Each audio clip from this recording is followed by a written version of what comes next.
laajte yéen conseillers yi qu'est-ce qui a été déterminant au moment du choix?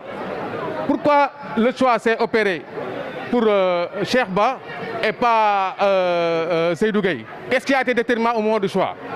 Pourquoi ngeen toog ba la deuxième question, pourquoi ngeen toog ba léegi ngeen doog génn? Est-ce que c'est pas une réponse à ce que le camp de Seydou Gueye bi ñu génn fan yi ne ñoom investir nañ leen? Est-ce que c'est pas une manière de répondre à eux?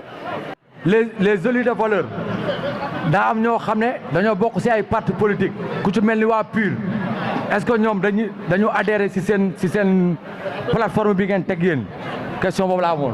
Donc merci les gars de l'APR, on vous aime bien mais merci beaucoup. Tey c'est la conférence des élus. dañoo laaj nañu est-ce que PUR dafa bokk ci coalition plateforme bi ñuy teg? Non, PUR bokk ci. En tout cas pour le moment PUR bokk ci.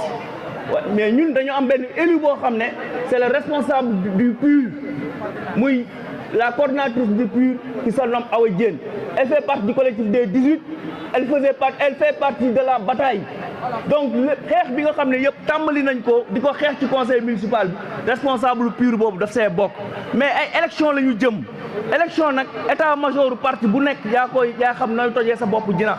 Donc loolu moo tax ñun dañoo bàyyi parti bu nekk mu décider mais ñun fii dañ fi toog en tant que élu ñoo xam ne dañ jël seen ay responsabilités xeex ak maire bi pour candidat bu baax teg ko Médina. Donc je crois que la question elle est claire. da nga laaj ne pourquoi ñu xaar ba moment bi ñu koy door a def mais le moment est opportun. Je l'ai dit tantôt nee naa leen heure bii mooy heure bu baax bi parce que élection lañ jëm waxtu tànn jot na donc candidature yi déclaré nañ leen ñun